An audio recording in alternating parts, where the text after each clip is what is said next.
Hey everybody, Dr. Kaitlin here from Fit PT. I'm going to take you through one of my favorite exercises for runners.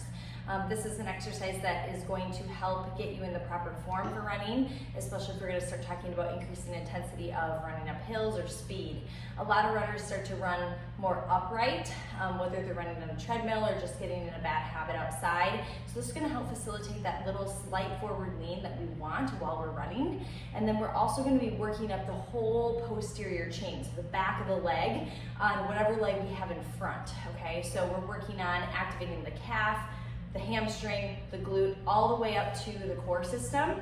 And a lot of times I find with my runners that they'll get in a bad habit of getting just really dominant in one muscle group. A lot of times I'll see issues with the lower legs, such as plantar fasciitis or Achilles tendinopathy or tendinitis, and other sort of ailments because people are getting too dominant in the quads and sometimes even in the calves, and they're leaving out the hamstring and glute that should be active while you're running and pushing off. So runners at the wall is what this exercise is called. You're just going to need a wall space available for you. You're going to place your hands on that wall space and then you're going to take a step or two back. Okay, so I'm really going to lean forward into the wall space. Okay, notice how my shoulder, hip, and my left leg here are all in one line. I've got my right leg forward. I'm going to use and activate my right leg first during this exercise, and I'm kind of in like a semi-lunge position here, okay? So both heels are down, I'm leaning forward into the wall space, and I've got my body in one straight line, all right? Now, I'm going to use my right leg, front leg, to push off up and onto my tiptoes. All right, so it's gonna look like this. I'm gonna inhale first, and then I'm gonna exhale and drive it all the way up. All right, let's break that down again. Inhale here, I'm back in my position. Exhale, take off. All right, inhale, exhale. All right, so the biggest thing here, I'm gonna kind of pause in this position. Notice how I'm still leaning forward slightly into the wall. You don't wanna come straight upright, all right? Now I broke my line, so I'm gonna stay somewhat into the wall, so make sure you have enough space. And then I'm all the way up on my tiptoes on my right side. My right knee is straight. I'm squeezing and activating my right calf, hamstring, and glute. Now when I say glute, it's all the way up to the bottom of your butt cheek, okay? That glute max area is where we're trying to activate. We're not trying to activate the top part of the glute or the low back, okay? So we're talking about bottom of your butt cheek, very base of your seat. That's your glute max, all right? Sorry, I couldn't hold that for very long. So I'm gonna come back here. Let me actually switch legs. I'm gonna do left side this time. As I exhale, drag it all the way up to my tiptoes, and my activation comes into my calf, hamstring, glute, and all the way up to my core, so my belly's pulled in. Good, inhale here, exhale, lift. Now the goal is to feel those 4 muscle groups I just listed. If you're doing this at home, you're saying, okay, I don't feel my glute. That's a common one. Don't be afraid.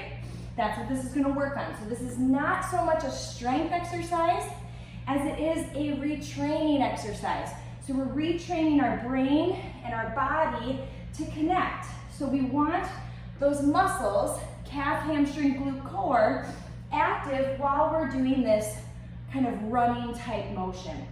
All right, sometimes it helps to close your eyes and really just think about like X marks the spot at the bottom of your glute.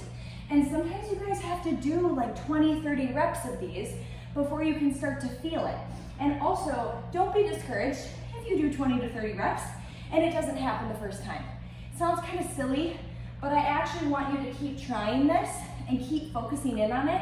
Because if your brain and body haven't been connected to that glute area for a long time, sometimes it won't just happen like that. So this is a retraining exercise. We're trying to get our brain connected to those muscles in a way that we can slow it down, we can be really mindful and think about it. So that way, when we get good at this, doing 20, 25 reps in a row, every time getting those 4 muscle groups on, I would say that's successful. Once that happens, then we can start implementing some of it during our run. Okay, so it's too much to expect our body to just go from 0 to 60. So if this is challenging for you to get the form right and to get all those 4 muscle groups on, that's okay. Take your time with it. I tell patients this is something that a light bulb will just go off one of these days while you're practicing, and you will be able to feel what I'm describing. All right, so that's runners at the wall, one of my favorite exercises for runners to do and to keep doing. This is a great warm-up before you go out for a run. I talk very much about how important it is to activate muscles and warm up properly, and that's not just going for a walk or a slow jog before you get into your run. Some of this activation strategy is actually more powerful than anything. Hope you found this helpful. If you like what you're seeing here, be sure to subscribe to Your Fit PT on YouTube. Again, I'm Dr. Kaitlin here with Fit PT. We'll see you next time.